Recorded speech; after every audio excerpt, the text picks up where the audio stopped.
મીઠી મધુરી વાત ભાગ આવ્યા આપણે 103 ને વચનામૃત છે કાલનું ચાલે છે મધ્યનું 43 એમાં તગડો આવ્યો અને ભાગ 103 એમાં તગડો આવ્યો અને તારીખ 3 છે એમાં તગડો આવ્યો 3 એપ્રિલ આ જમાવટ છે. કાલની કથામાં આપણે ખાલી પ્રશ્નની જ છણાવટ કરી હતી. હજી એનો જવાબ શું છે એ હવે આજે લેશું.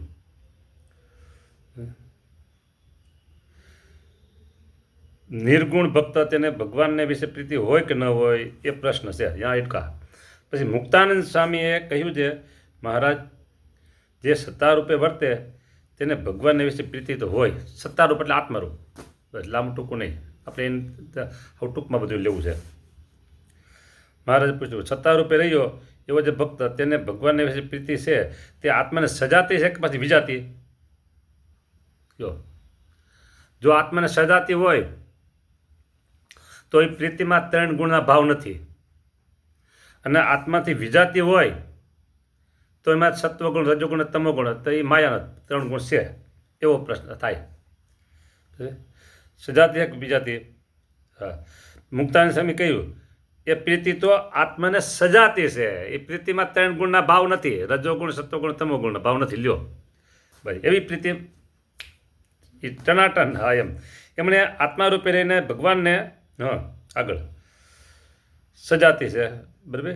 પછી મુક્તાનંદ સ્વામી કહ્યું છે એ પ્રીતિ તો આત્મા સજાતી. પછી શ્રીજી મહારાજ બોલે છે, મહારાજ વાત કરે, શું વાત કરે સાંભળો, કે મધ્વાચાર્ય, નિમ્બાર્ક અને વલ્ભાચાર્ય, મધ્વાચાર્ય, નિમ્બાર્ક અને વલ્ભાચાર્ય, તેમણે આત્મા રૂપે રહી ભગવાનને વિશે પ્રીતિ કરવી એ પ્રીતિને બ્રહ્મ સ્વરૂપ કહી છે. એટલે એ બ્રહ્મ સ્વરૂપ અહીં કીધી તો એ ભલે, ગુણાતીત કીધી તો એ ભલે, નિર્ગુણ કીધી તો એ ભલે, એક જ વાત બધી છે. એટલે પ્રીતિ કરવી એ પ્રીતિને બ્રહ્મ સ્વરૂપ કહી છે. માટે ગુણાતીત થઈ જે ભગવાનને વિશે પ્રીતિ કરે છે એ જ બ્રહ્મ સ્વરૂપ છે.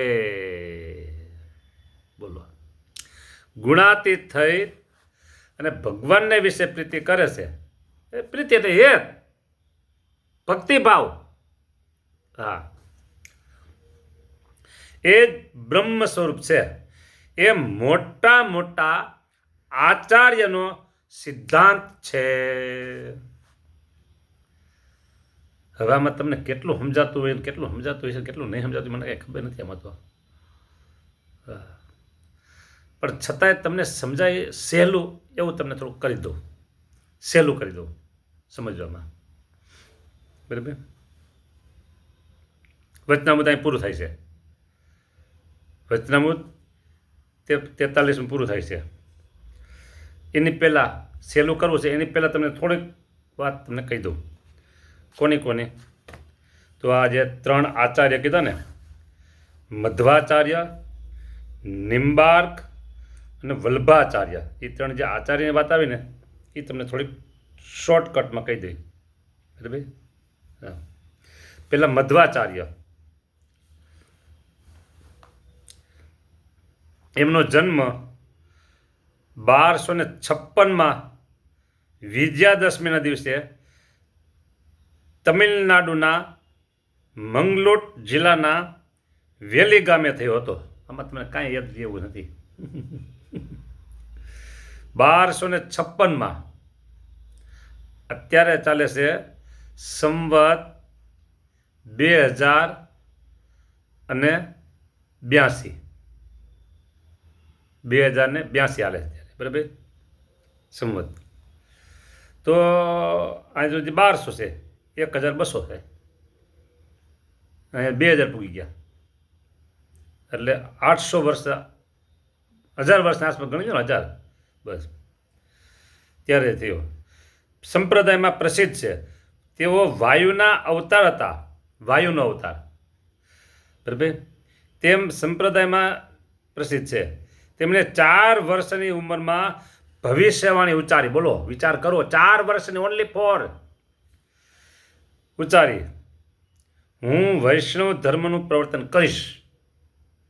4 વર્ષની ઉંમરે એને કહી દીધું. હા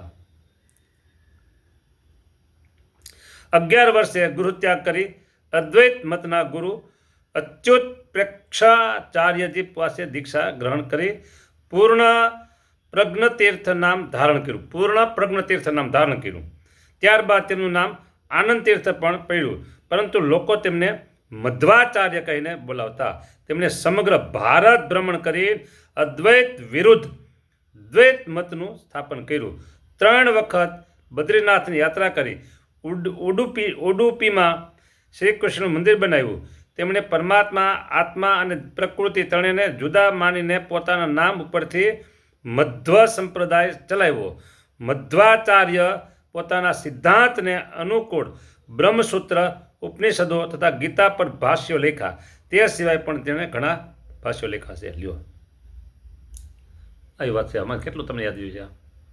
નો ઇન્ટરેસ્ટ. હવે ટૂંકમાં કહી દો. હવે મધ્વાચાર્યને કીધું. હવે નિમ્બાર્કા. હવે નિમ્બાર્કાચાર્યનો જન્મ 1250 થયો હતો. લ્યો બે થોડા કહેવાય.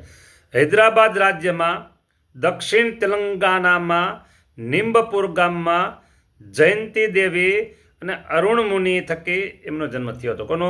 નિમ્બાર્કનો. આ આચાર્ય રામાનુજાચાર્ય પછી અને મધ્વાચાર્યની પૂર્વે એટલે કે ઈસવીસન 1084 થયા હશે તેવું માનવામાં આવે છે. તેઓને સૂર્યના અવતાર તરીકે સ્વીકારાય છે. સૂર્યાય નમઃ. લ્યો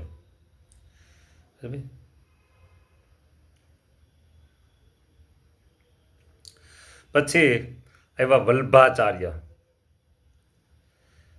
સાકાર ભક્તિના પ્રવર્તકો. વલ્ભાચાર્ય પુષ્ટિ માર્ગના પ્રવર્તક અને વૈષ્ણવ ધર્મના પ્રસિદ્ધ આચાર્ય. તેમનો જન્મ 1530 કાશી નજીક થયો હતો. 11 વર્ષની ઉંમરે તેમના પિતા સ્વર્ગવાસી થયા હતા.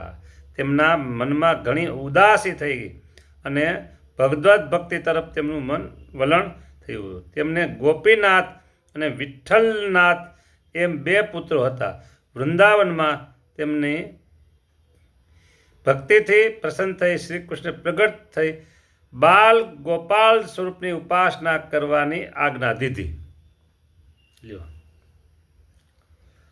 હવે આ બધું તો ઠીક સાંભળ્યું, બધું યાદ રહે કેટલો આમાંથી ખબર નથી, પણ હવે આપણે ટૂંકમાં જે કરવું છે ને, કેવું શોર્ટકટ. હા, આત્મા પ્રીતિ કરવી તે બ્રહ્મ સ્વરૂપ કહી છે, મોટા મોટા આચરણ છે. જો સાંભળી લો, રટે બ્રહ્મ થઈને પર બ્રહ્મને. બરાબર. હવે ટૂંક બીજી વાત, આપણે બધા આત્મા છીએ. આપણે બધા આત્મા છીએ, કોઈ પરમાત્મા નથી. પાછા ધ્યાન રાખજો. હા, આત્મા પરમાત્મા, આત્મા સ્વ પરમાત્મા એમ જોડ કરી દેતા નહીં. હવે આ દેહ, બોડી, દેહ અને આપણો આત્મા 2 અલગ છે, 2 જુદા છે. શરીરની અંદર આત્મા રહે છે અને એ આત્મા રૂપે આપણે વર્તવાનું છે. હવે આત્મા રૂપે આપણે વર્તવાનું છે.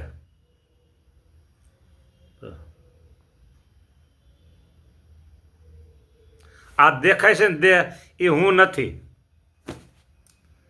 દેહ એ મારું સ્વરૂપ નથી. દેહ દુઃખ રૂપ છે. દેહ નાશવંત છે. બોલો, આવા લક્ષણ દેહના છે. તો આત્મા એ અજર છે, અમર છે. અજર છે, અમર છે અને માયાના 3 ગુણથી પર છે. લ્યો, અને એ આત્મા છે ને એ જ મારું સ્વરૂપ છે. આત્મા છે ને એ જ મારું સ્વરૂપ છે, એમ સમજવાનું. દેખાય છે દેહ, છતાં એ માનું દેહ એ મારું સ્વરૂપ નથી. હું કોણ છું? હું આત્મા છું. ચૈતન્ય છું, ભગવાનને ધામનું જે તેજ એ તેજ રૂપ છું, બ્રહ્મ સ્વરૂપ છું.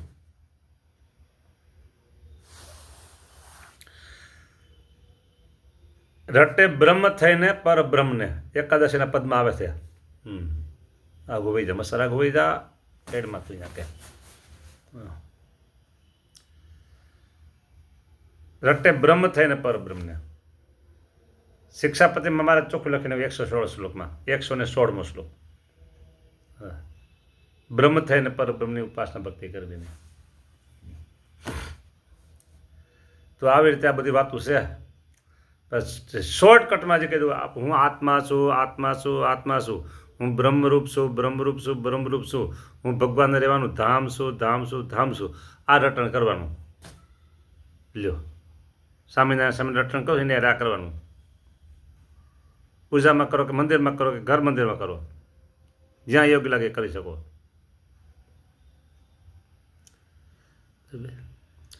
અત્યાર સુધીની જે કથા થઈ એ કથામાં આપણે કોઈને એક ટીકા ટિપ્પણી કરી નથી, બીજું કાંઈ આપણે એના વિશે બોલ્યા નથી. એટલે મારો હૃદયનો ભાવ શુદ્ધ અને પ્યોર છે. હા બરાબર, શુદ્ધ અને પ્યોર છે. એટલે બીજા જે વર્તતા હોય, જે કરતા હોય એ આપણે જોવું નથી. આપણે આત્મારૂપ થઈને ભક્તિ કરવાની છે. હું તો આત્મા છું, ભગવાનનો ભક્ત છું, બ્રહ્મરૂપ છું એમ માનીને. મૂર્તિમાં મહારાજે કૃપા કરીને રાખ્યા છે. કૃપા કરીને. આ સાધનનો માર્ગ નથી, કૃપાનો માર્ગ છે. હા આવી વાતો છે. એટલે આપણે આત્મારૂપ માનવાનું, ભગવાનની ભક્તિ કરવાની. હું આત્મા છું, આત્મા છું, આત્મા છું. દેહ એવું નથી, દેહ એવું નથી. હું આત્મા છું, મને પરમપિતા પરમાત્મા મળ્યા છે. બસ આ પ્રમાણે ભક્તિ કરવાની. જય સ્વામિનારાયણ.